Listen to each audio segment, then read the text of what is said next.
자, 안녕하십니까. 저는 형사소송법을 강의하고 있는 김대환입니다. 자, 그 2013년도에 인천에서 모자살인 사건이 발생했습니다. 첫 번째 모자살인 사건이 아니고 모자실종 사건이었어요. 이게 결국은 모자살인 사건이 됐는데, 자, 어떤 진행이 있는지 한번 시간의 흐름에 따라 형사소송법과 관련해서 제가 한번 설명을 드려보도록 하겠습니다. 자, 첫 번째, 2013년 8월 13일 날, 자, 인천에 있는 엄마가 행방불명됐어요. 그래서 이 차남이 여기서 경찰에 112 신고합니다. 엄마가 실종됐어요. 라고 합니다. 근데, 자, 그래서 경찰이 나와서 봤죠. 봤더니 차남은 신고가 돼 있는데 장남도 연락이 안 되는 거예요. 이상하죠? 엄마는 분명히 행방불명됐다고 차남이 112 신고했습니다. 근데 오후 7시 30분에 경찰이 와가지고 얘네 집에 왔더니 집에서 이상한 냄새가 나는 거예요. 락스 냄새가 나요. 락스 냄새가. 락스 냄새가 확 나는 거예요. 제가 전직 경찰도 하고 지금 변호사인데 락스 냄새가 난다. 집에 락스 냄새, 화장실 위에 락스 냄새가 과도하게 문을 딱 열었는데 냄새가 난다. 이상하죠? 느낌도 이상하죠? 그러니까 차남한테 그랬겠죠. 야, 니네 형은 어디 갔어? 그랬더니 형도 7시 30분에 행방불명됐다는 거야. 모른다는 거야. 엄마는 행방불명 신고했는데 형은 신고를 안 했어요. 집에 딱 문 열었더니 락스 냄새, 처음에 락스 냄새인지도 모르고 매캐한 냄새가 확 난 거예요. 그래서 라고 막 토하게 냄새가 나가지고 이거 도대체 뭐 어떻게 된 거야? 라고 생각해서 벌어졌던 사건이에요. 그래서 일단 실종됐다라고 신고가 들어오니까 인터넷상에다가 인천청에서는 2명이 동시에 실종되니까 일단 실종 신고를 딱 보냈죠. 그래서 뉴스 아마 기억나신 분들도 있겠지만 인천의 모자 실종 사건 해가지고 인터넷상에 계속 떴습니다. 자, 근데 이런 내용이 실리다 보니까 사람들 네티즌이 누가 범인이라고 느낌이 갑니까? 엄마는 실종 신고했는데 형은 실종 신고 안 했어. 그죠? 그랬더니 댓글 중에 이런 게 나오더라고요. 이것은 분명히 가까운 자의 소행이다. 그래서 그 실종 신고 기사를 들었을 때 저도 전직 경찰이지만 대부분의 실종 사건은 비공개 수사합니다. 왜냐하면 실종 사건을 공개 수사로 돌이키면 가서 죽여버릴 수 있기 때문에 웬만한 실종 사건은 비공개 수사합니다. 근데 전직 경찰 입장에서 볼 때, 이거 공개 수사했다. 냄새가 난다. 그럼 무슨 냄새가 납니까? 살인사건이다. 직감적으로 잡았죠. 어떤 새끼인가 분명히 살인사건을 했기 때문에 경찰은 납치, 인질납치 또는 납치사건 등에 대해서 실종사건에서 공개수사 전환할 때는 100% 죽었어요. 나중에 제가 강의할 때 보면은 그 제주도 올레길에서 살인사건, 발목 잘린 사건이 있죠. 너의 목소리가 들려. 그 사건도 공개수사로 돌아갔을 때 그 왜 살인됐는지 사망됐는지 설명드리겠지만 분명히 112 신고됐다. 실종 신고 사건 자체가 아마 인터넷 검색하면 나오겠지만 공개 수사했습니다. 그럼 다시 말해서 경찰관은 직감적으로 안 거예요. 뭐를 알았냐? 엄마도 죽었고 형도 죽었다. 가장 유력한 범인은 누구다? 차남이다. 이 전제에서 사건 진행한 겁니다. 아까 말씀드린 대로 락스 냄새가 막 났다는 거예요. 근데 그 다음에 차남의 행적을 조사하니까 어떤 일이 있었냐면 나중에 8월 14일 날 차남이 뭐를 했느냐? 형차를 타고 강원도도 갔다 오고 울진도 다녀왔어요. 자, 직감적으로 울죠? 인천의 사람이 강원도 한번 갔죠? 자, 경북에는 울진 갔어요. 뭐 딱 떨어집니까, 이거? 뭐가 딱 떨어져요? 2명이 죽어서 2명을 어딘가 외진 곳으로 묻었다라는 생각이 들죠? 직감적으로 딱 떨어진 거예요. 한 군데 간 게 아니라 인천 사람이 하필이면 형차를 타고 강원도 가고 울진에 갔어요. 딱 2명이 실종됐는데 2군데로 갔다고. 직감적으로 경찰은 냄새를 다 맡았다고 여기서. 자, 그래서 네티즌들은 이 기사를 보고 나서 이 새끼 범인이다. 확실하다. 자, 이 집에 빌라가 있었습니다. 10억대 되는 빌라. 자, 잘 생각하세요. 아버지 일찍 돌아가시고 엄마 있죠. 그 다음에 형 있죠. 자, 동생 있죠. 자, 2명 키라면 어떻게 됩니까? 키라면 이 재산이 누구 거 되는 거예요? 동생 거 되죠. 그죠? 뭔가 인과관계 딱 떨어지죠? 요런 범인 딱 느낌이 오죠. 그래서 네티즌들이 딱 여기 상태에서 이 새끼 범인이다. 그리고 인천지방청에서도 락스 냄새 나면 이 새끼 범인이다. 확실하다. 100%다. 자, 그래서 뭐를 했냐면, 자, 오늘 가르칠 부분이 긴급체포입니다.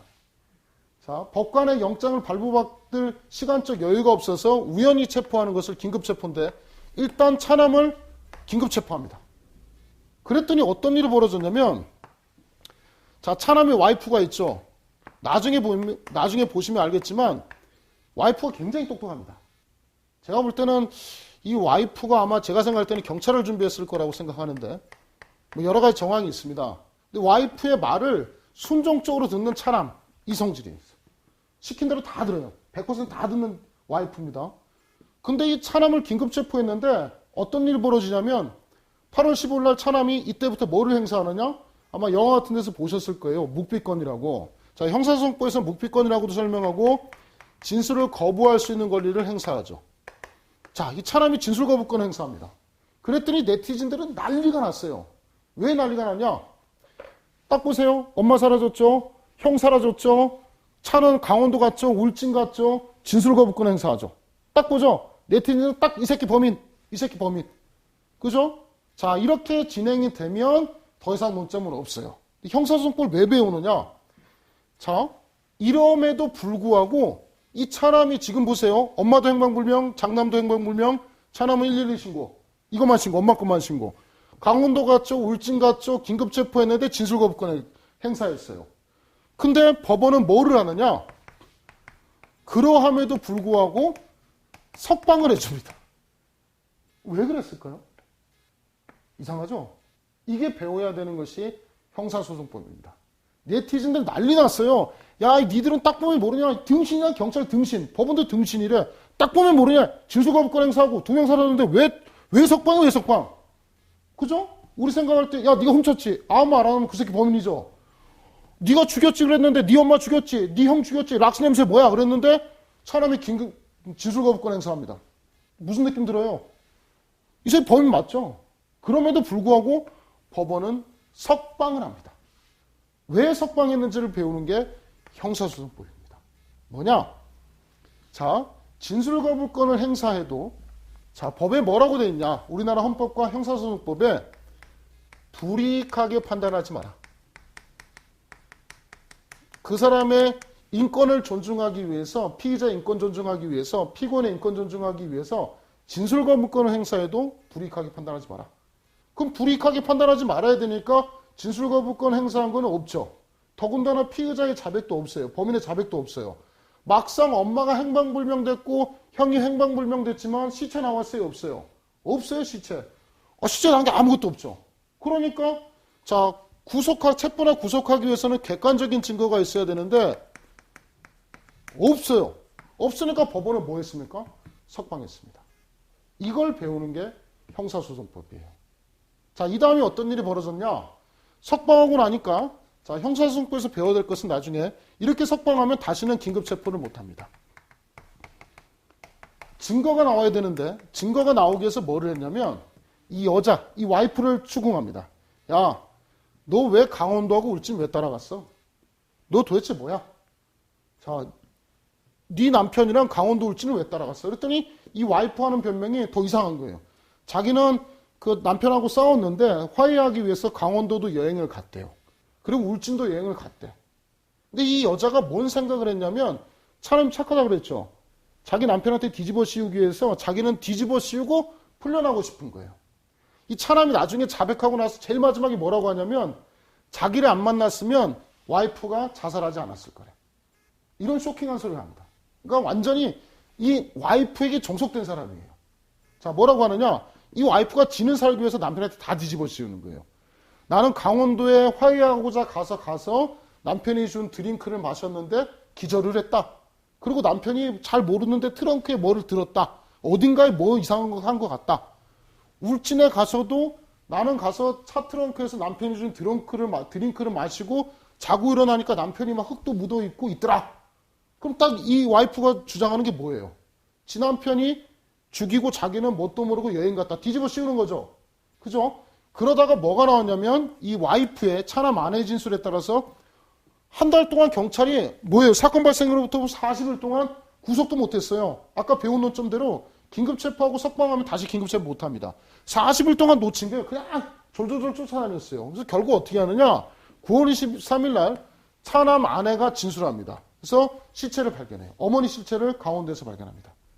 자, 그 다음에 울진에 가가지고 경북 울진에 가서 형의 시체를 발견합니다. 형의 시체는 어떻게 됐냐면 새 토막이 잘라져 있어요. 그래서 왜 새 토막 잘랐냐고 했더니 나중에 무거워서 그랬대. 자, 이런 아내의 혁혁한 공로에 따라서 남편이 범죄가 밝혀지죠. 그래서 경찰은 9월 23일에 뭐 하냐? 자, 이제 증거가 발견됐기 때문에 이 남편은 어떻게 하겠냐? 아내를 차남을 자, 이때는 구속하겠다라고 합니다. 당연히 구속이 되겠죠. 증거가 나왔으니까, 시신이 나왔으니까. 자, 여기서 해결을 됐는데 네티즌들은 이상한 거예요. 뭐가 이상하냐? 차남이 범인인 건 알겠는데 누가 이상한 겁니까? 와이프가 이상하죠. 그죠? 어떻게 네가 가서 드링크를 마시고 중간에 쉴 수 있느냐? 이상하다? 너도 이상하다. 자, 이 와이프는 이때까지 뭘 했냐? 자, 인권위에다가 제소하고 경찰관이 나를 쫓아다닌다. 나는 무고한 사람인데 와가지고 쫓아다닌다. SBS 그것이 알고 싶다. 나의 억울함을 살려줘라. 막 난리가 났어요. 막 경찰서에 난리치고 인권위에서 찾아오고 난 무고한 나를 쫓아다니면서 범인을 강요한다. 날 풀어줘라. 막 난리를 칩니다. 그래서 경찰은 아주 그냥 진상을 부려가지고 아주 난리가 났었어요. 그래서 결국은 이렇게 했는데 나중에 구속영장이 발부되고 구속되고 나서 네티즌들이 뭐라고 합니까? 이 여자도 의심스럽다. 그래서 제가 딱 그날 기억이 납니다. 오후쯤에 뭐가 나왔냐면 와이프를 참고인 신분에서 피의자로 수사 방향을 전환합니다. 나왔어요. 그리고 찾으러 갔습니다. 경찰관이. 그랬더니 이 여자가 뭐를 했습니까? 유서 2장을 쓰고 자살합니다. 뭐라고 유서 2장을 썼느냐? 경찰관의 강압적인 압박 수사에 어머니 아버님 경찰관의 압박 수사에 의하여 저는 범죄를 저지르지도 않았는데 억울하게 이 세상 갑니다. 저희 억울함을 밝혀주세요. 라고 하고 와이프가 자살합니다. 난리가 났죠. 이 유가족들이 경찰 와가지고 이거 봐라. 이 무고한 우리 딸내미 니들이 죽인 거다. 어떻게 할 거냐. 난리가 났습니다. SBS 그것이 알고 싶다 해서 나와가지고 난리가 났어요. 무고한 사람이 자살했다. 이상하죠 이거. SBS 나올만 하죠. 그래서 나와서 뭘 밝혔느냐. 자, 여기서 아들내미가 자, 와이프는 무고하다라고 하고 나중에 증거가 나오는데 뭐가 나오냐? 우리 처음에 얘기했던 락스 냄새가 나죠. 자, 락스 냄새로 돌아갑니다. 뭐냐? 경찰관이 CCTV를 다 뒤졌는데 자, 나중에 카카오톡 기록도 다 나오는데 뭐 이거 상속받으면 얼마 나오냐 이런 얘기 다 나오는데 자, CCTV 뒤져봤더니 어떤 내용이 나오느냐? 첫날 봤더니 로프를 사가는 게 남자가 로프도 사가고 장갑도 사가고 여러 범행에 사용될 걸 사가죠. 그랬는데 이 마트 부분에서 이 밑에 층에 이 밑에 칸에 있는데 이 남자가 계속 살펴보는 거예요. 뭐가 그래도 왔다 갔다 하더니 그냥 지나갑니다. 그래서 CCTV 가서 그 마트에 가서 그 자리를 봤더니 그게 뭐였냐? 락스였던 거예요. 그러니까 이 아들내미 입장에서는 와이프가 시켰는데 락스를 사갈까 말까 고민을 잔뜩 하다가 다른 것만 사고 장갑만 사고 갔어요. 자, 이 상태에서 아, 남편이 범인이구나 라고 했는데 와이프의 결정적인 증거가 나옵니다. 다음날 CCTV를 열어봤더니 어떤 여자가 그 남자와 같이 오더니 락스를 한 움큼 샀어요. 그 여자가 누구였습니까? 와이프였습니다. 그럼 락스는 뭐 한 데 썼던 거예요?